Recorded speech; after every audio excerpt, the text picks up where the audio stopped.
नमस्कार। आज हम पढ़ने जा रहे हैं बाजार दर्शन। सबसे पहले पाठ का निबंध का केंद्रीय भाव। बाजार दर्शन जैनेन्द्र का एक महत्वपूर्ण निबंध है जिसमें गहरी वैचारिकता और साहित्य सुलभ लालित्य का दुर्लभ संयोग देखा जा सकता है। हिंदी में उपभोक्तावाद एवं बाजारवाद पर व्यापक चर्चा पिछले 1-1.5 दशक पहले ही शुरू हुई है, पर कई दशक पहले लिखा गया जैनेन्द्र का लेख आज भी उनकी मूल अंतर्वस्तु को समझाने के मामले में बेजोड़ है। वे अपने परिचितों मित्रों से जुड़े अनुभव बताते हुए यह स्पष्ट करते हैं कि बाजार की जादुई ताकत कैसे हमें अपना गुलाम बना लेती है। अगर हम अपनी आवश्यकताओं को ठीक ठीक समझकर बाजार का उपयोग करें तो उसका लाभ उठा सकते हैं, लेकिन अगर हम ज़रूरत को तय कर बाजार में जाने की बजाय उसकी चमक दमक में फंस गए तो वह असंतोष, तृष्णा और ईर्ष्या से घायल कर हमें सदा के लिए बेकार बना सकता है। इस मूल भाव को जैनेन्द्र कुमार ने भांति भांति से समझाने की कोशिश की है, कहीं दार्शनिक अंदाज में तो कहीं किस्सा गो की तरह। इस क्रम में केवल बाजार का पोषण करने वाले अर्थशास्त्र को उन्होंने अनीतिशास्त्र बताया है। तो पढ़ते हैं बाजार दर्शन। बाजार दर्शन। एक बार की बात कहता हूँ, मित्र बाजार गए तो थे कोई एक मामूली चीज़ लेने पर, लौटे तो एकदम बहुत से बंडल पास थे। मैंने कहा, यह क्या? बोले, यह तो साथ थी। उनका आशय था कि यह पत्नी की महिमा है। उस महिमा का मैं कायल हूँ। आदिकाल से इस विषय में पति से पत्नी की ही प्रमुखता प्रमाणित है, और यह व्यक्तित्व का प्रश्न नहीं, स्त्रीत्व का नहीं का प्रश्न है। स्त्री माया न जोड़े तो क्या मैं जोड़ूं? फिर भी सच है, और वह यह कि इस बात में पत्नी की ओट ली जाती है। मूल में एक और तत्व की महिमा विशेष है। वह तत्व है मनी बैग, अर्थात पैसे की गर्मी या एनर्जी। यहाँ माया से बच्चों है ना, आकर्षण मोह है। ठीक है, यह प्रमाणित का अर्थ हुआ सिद्ध। जो आपको शब्द है या ओट, ओट का मतलब हुआ सहारा या जो है आड़ जिसे कहते हैं, उसके लेकर और जो खरीदी जाती है। ठीक है, पैसा पावर है, पर उसके सबूत में आसपास माल टाल न जमा हो तो क्या वह खाक पावर है? पैसे को देखने के लिए बैंक हिसाब देखिए, पर माल असबाब मकान कोठी तो अनदेखे भी दिखते हैं। पैसे की उस परचेसिंग पावर के प्रयोग में ही पावर का रस है। यहाँ पे बेटा असबाब से मतलब है सामान, ठीक है, और परचेसिंग पावर मतलब क्रय शक्ति है। आगे देखते हैं। लेकिन नहीं, लोग संयमी भी होते हैं। वे फिजूल सामान को फिजूल समझते हैं। वे पैसा बहाते नहीं हैं और बुद्धिमान होते हैं। बुद्धि और संयम पूर्वक वह पैसे को जोड़ते जाते हैं। वह पैसे की पावर को इतना निश्चय समझते हैं कि उसके प्रयोग की परीक्षा उन्हें दरकार नहीं है। बस खुद पैसे के जुड़ा होने पर उनका मन गर्व से भरा फूला रहता है। मैंने कहा, यह कितना सामान ले आए? मित्र ने सामने मनी बैग फैला दिया। कहा, यह देखिए, सब उड़ गया। अब जो रेल टिकट के लिए भी बचा हो। मैंने तब तय माना कि और पैसा होता और सामान आता। वह सामान ज़रूरत की तरफ देखकर नहीं आया, अपनी परचेसिंग पावर के अनुपात में आया है। लेकिन ठहरिए, इस सिलसिले में एक और भी महत्व का तत्व है जिसे नहीं भूलना चाहिए। उसका भी यह कर्तव्य में बहुत कुछ हाथ है। वह महत्व है बाजार। मैंने कहा, यह इतना कुछ नाहक ले आए? मित्र बोले, कुछ न पूछो, बाजार है कि शैतान का जाल है। ऐसा सजा सजा कर माल रखते हैं कि बेहया ही हो जो न फंसे। बेहया से मतलब बेशर्म। ठीक है, मैंने मन में कहा, ठीक, बाजार आमंत्रित करता है कि आओ मुझे लूटो और लूटो, सब भूल जाओ, मुझे देखो, मेरा रूप और किसके लिए है, मैं तुम्हारे लिए हूँ। नहीं, कुछ चाहते हो तो भी देखने में क्या हर्ज है। हर्ज से मतलब है नुकसान। अजी आओ भी। इस आमंत्रण में यह खूबी है कि आग्रह नहीं है, आग्रह तिरस्कार जगाता है। तिरस्कार से मतलब है अपमान। लेकिन ऊंचे बाजार का आमंत्रण मुख होता है। मुख से मतलब मौन, मौन होता है और उससे चाह जगती है। चाह मतलब अभाव। चौक बाजार में खड़े होकर आदमी को लगने लगता है कि उसके अपने पास काफ़ी नहीं है और और चाहिए। मैंने मेरे यहाँ कितना परिमित है। परिमित का अर्थ है बेटा सीमित। और यहाँ कितना अतुलित है। ओह, अतुलित का अर्थ हुआ अपार, बहुत सारा मतलब। कोई अपने को न जाने तो बाजार का यह चौक उसे कामना से विकल बना छोड़े। विकल से मतलब है व्याकुल। विकल क्यों? पागल, असंतोष, तृष्णा और ईर्ष्या से घायल कर मनुष्य को सदा के लिए यह बेकार बना डाल सकता है। एक और मित्र की बात है। यह दोपहर के पहले के गए गए बाजार से कहीं शाम को वापिस आए। आए तो खाली हाथ। मैंने पूछा, कहाँ रहे? बोले, बाजार देखते रहे। मैंने कहा, बाजार को देखते क्या रहे? बोले, क्यों, बाजार? तब मैंने कहा, लाए तो कुछ नहीं। बोले, हाँ, पर यह समझ न आता था कि न लूं तो क्या। तभी कुछ तो लेने को जी होता था। कुछ लेने का मतलब था शेष सब कुछ को छोड़ देना। पर मैं कुछ भी नहीं छोड़ना चाहता था। इससे मैं कुछ भी नहीं ले सका। मैंने कहा, खूब। पर मित्र की बात ठीक थी। अगर ठीक पता नहीं है कि क्या चाहते हो तो सब और की चाह तुम्हें घेरे लेगी और तब परिणाम त्रास ही होगा। त्रास से मतलब दुख। गति नहीं होगी, न कर्म। बाजार में एक जादू है। वह जादू आँख की राह काम करता है। वह रूप का जादू है।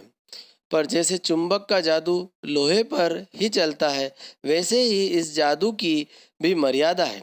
जेब भरी हो और मन खाली हो, ऐसी हालत में जादू का असर खूब होता है। जेब खाली पर मन भरा ना हो तो भी जादू चल जाएगा। मन खाली है तो बाजार की अनेक चीज़ों का निमंत्रण उस तक पहुंच जाएगा। कहीं हुई उस वक्त जेब भरी हो तब तो फिर वह मन किसकी मानने वाला है। मालूम होता है यह भी लूं वह भी लूं, सभी सामान जरूरी है और आराम को बढ़ाने वाला मालूम होता है। पर यह सब जादू का असर है। जादू की सवारी उतरी की पता चलता है कि फैंसी चीज़ों की बहुतायत आराम में मदद नहीं देती बल्कि खलल ही डालती है। खलल से मतलब परेशानी, दुख बढ़ा देती है। थोड़ी देर को स्वाभिमान को जरूर सेक मिल जाता है, पर इससे अभिमान की गिल्टी की ओर खुराक ही मिलती है। जकड़ रेशमी डोरी की हो तो रेशम के स्पर्श के मुलायम के कारण क्या वह कम जकड़ होगी? ऐसा नहीं कि रेशम की डोरी से अगर आपको जकड़ कर बांधेंगे तो आपको कष्ट होगा कि नहीं होगा। वैसे ही जो है परचेसिंग पावर का हाल है। पर उस जादू की जकड़ से बचने का एक सीधा सा उपाय है।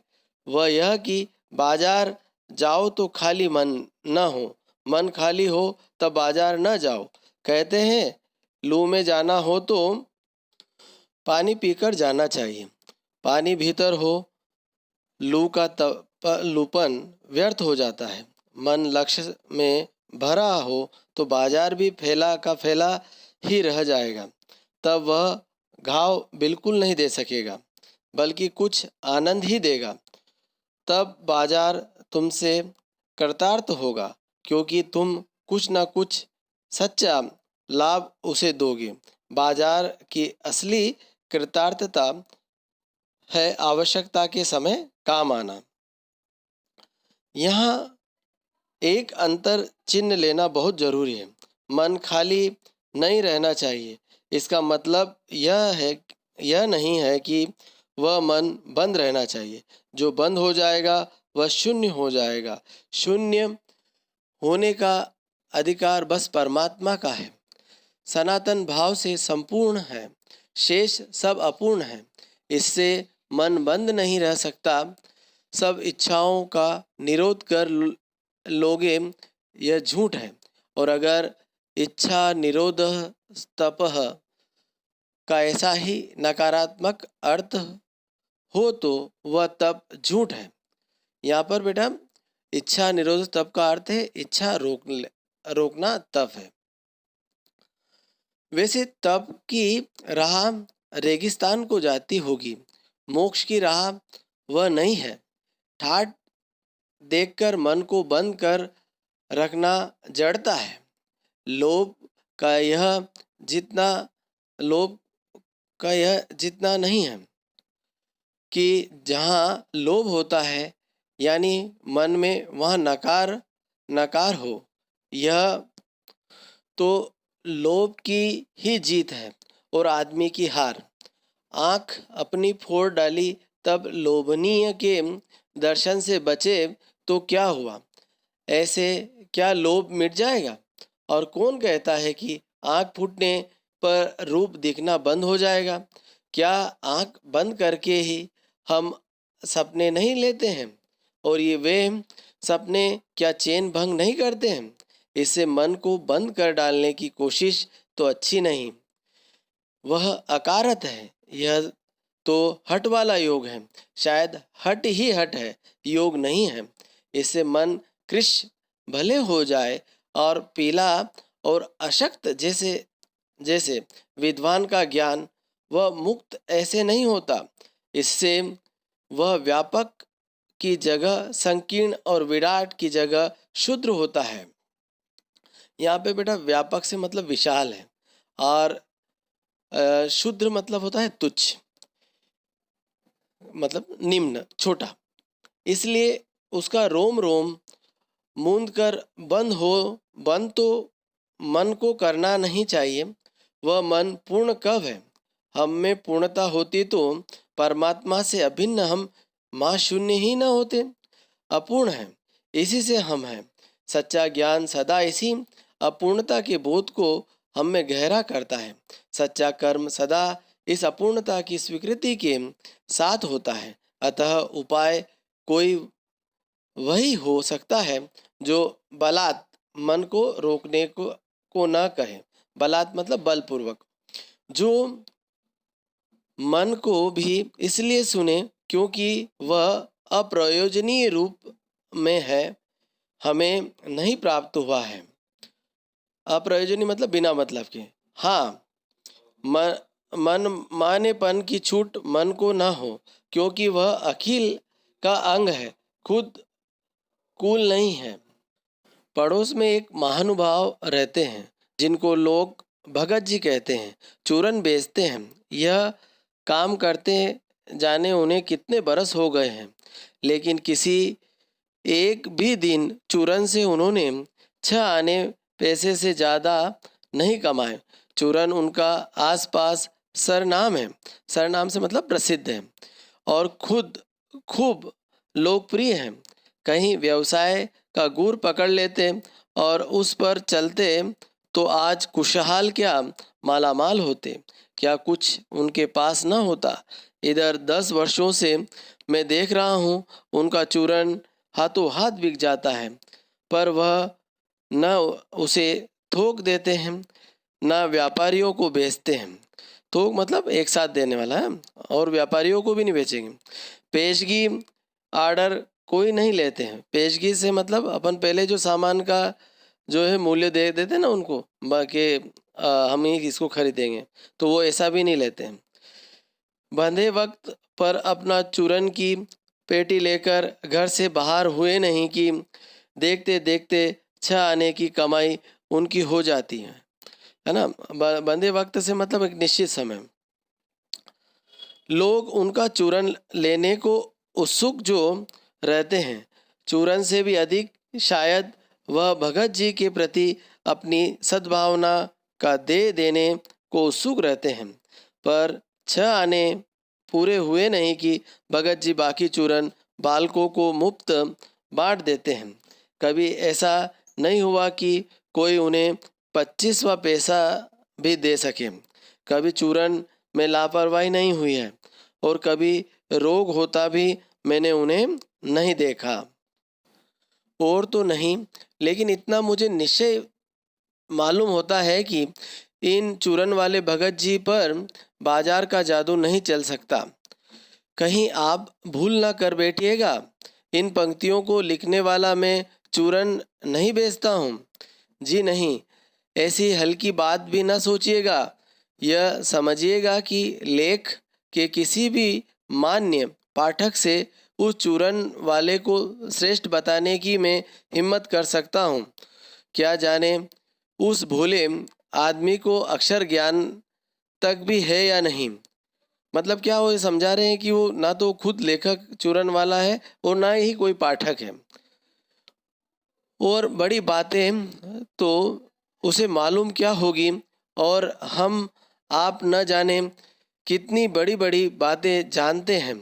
इससे यह तो हो सकता है कि वह चूरन वाला भगत हम लोगों के सामने एकदम नाचीज आदमी हो। नाचीज मतलब तुच्छ व्यक्ति, साधारण व्यक्ति, छोटा व्यक्ति।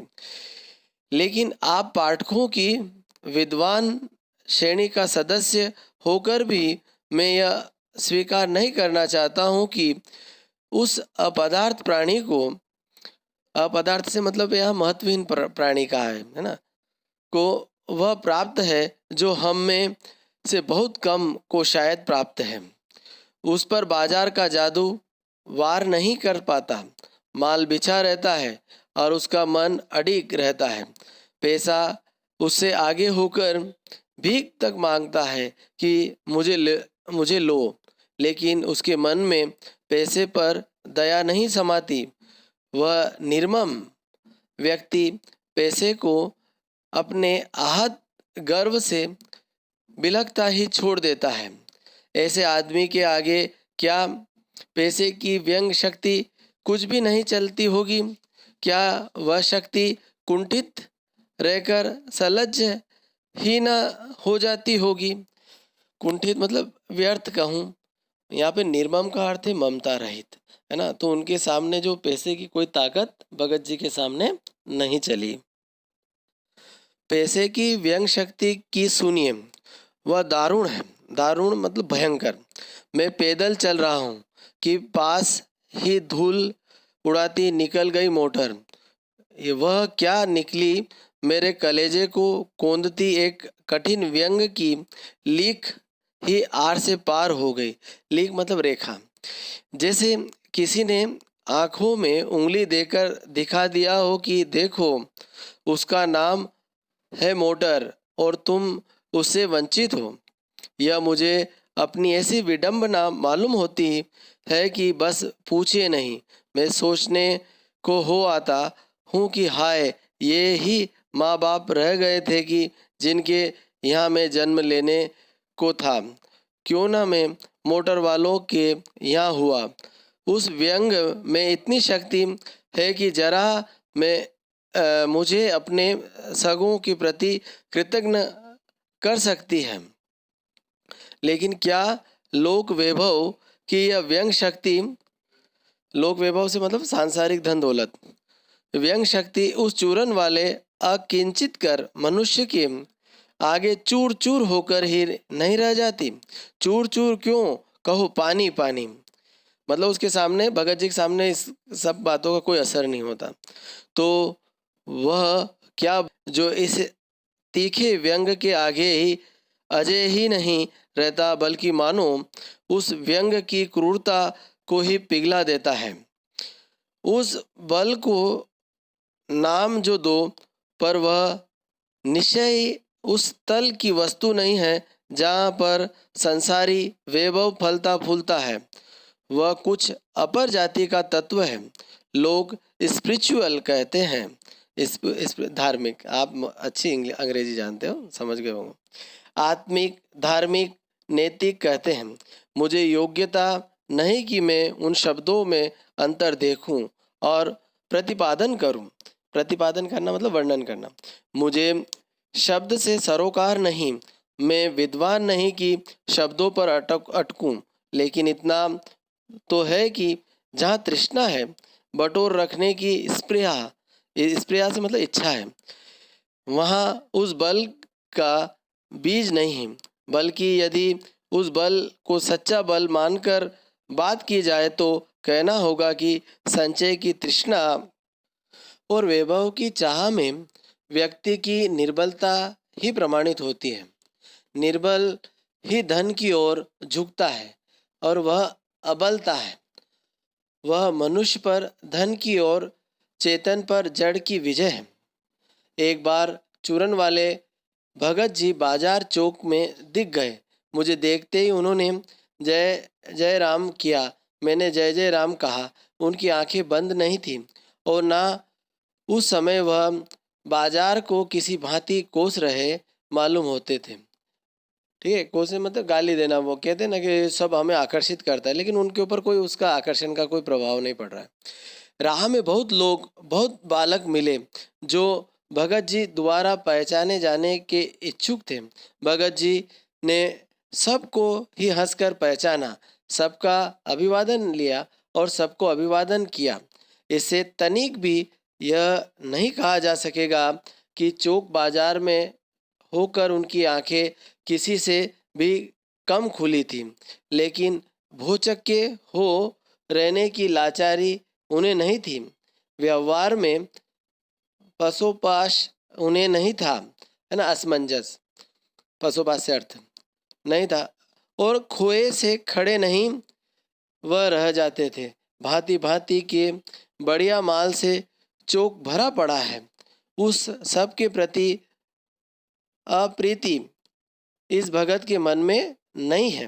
अप्रीति से मतलब वेर, मतलब उसे उन सामानों से कोई दुश्मनी नहीं है। जैसे उस समूचे माल के प्रति भी उनके मन में आशीर्वाद हो सकता है, विद्रोह नहीं, प्रसन्नता ही भीतर है, क्योंकि कोई रिक्त भीतर नहीं है। देखता हूँ कि खुली आँख, तुष्ट और मग्न व चौक बाजार में से चलते चले जाते हैं। राह में बड़े बड़े पेंसी स्टोर पड़ते हैं, पर पड़े रह जाते हैं। कहीं भगत नहीं रुकते हैं। रुकते हैं तो एक छोटी पंसारी की दुकान पर रुकते हैं। पंसारी की दुकान से मतलब बेटा किराने की दुकान, जो सामान सब मिला। वहाँ दो चार अपने काम की चीज़ें ली और चले आते हैं। बाजार से हठपूर्वक विमुखता उनमें नहीं है, लेकिन अगर उन्हें जीरा और काला नमक चाहिए तो सारे चौक बाजार की सत्ता उनके लिए तभी तक उपयोगी है जब तक वहाँ जीरा मिलता है। ज़रूरत भर जीरा वहाँ से ले लिया और फिर सारा चौक उनके लिए आसानी से नहीं बराबर हो जाता है।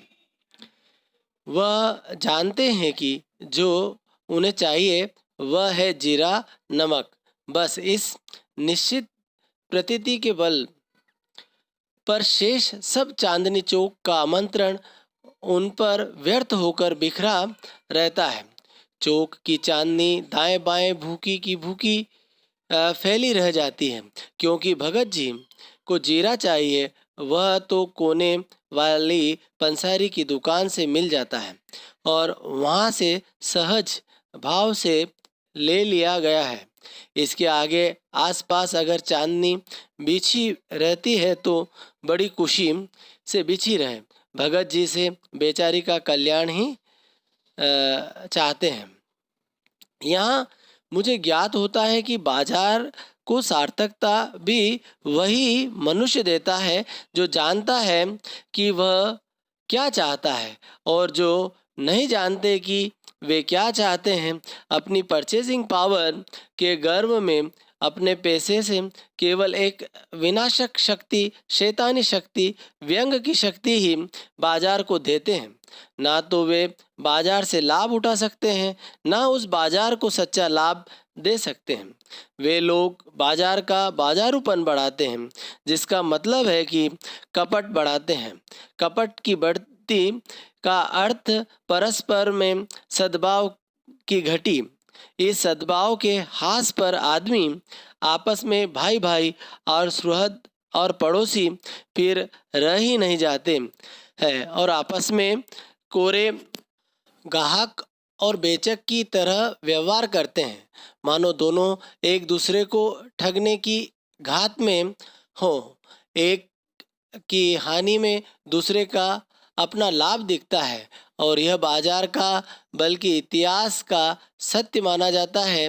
ऐसे बाजार को बीच में लेकर लोगों में आवश्यकताओं का आदान प्रदान नहीं होता, बल्कि शोषण होने लगता है। तब कपट सफल होता है, निष्कपट शिकार होता है। ऐसे बाजार मानवता के लिए विडंबना है, और जो ऐसे बाजार का पोषण करता है, पोषण से मतलब पालन करना है, जो उसका शास्त्र बना हुआ है वह अर्थशास्त्र सरासर औंधा है, वह मायावी शास्त्र है, वह अर्थशास्त्र अनीति शास्त्र है। मतलब जो है जिनेंद्र कुमार ये कहना चाहते हैं इस निबंध के माध्यम से कि वास्तव में ये जो बाजार में आज हो रहा है या एक दूसरे के साथ छल कपट हो रहा है, वह जो है बाजार नहीं, वह अर्थशास्त्र नहीं, अनीति शास्त्र है। मतलब सार रूप में मैं ये कह सकता हूँ कि बाजार मनुष्य की आवश्यकता पूर्ति का साधन है, शोषण, दिखावे या अहम पूर्ति का नहीं। ठीक है बच्चों, तो अब जो है हमने पाठ पढ़ा, यह लिंक मैं डिस्क्रिप्शन में भी दे रहा हूँ, उसकी सहायता से आप प्रश्न उत्तर पढ़ लीजिए, लेकिन उत्तर जो है अपने स्व विवेक से लिखें। धन्यवाद। जय हिंद।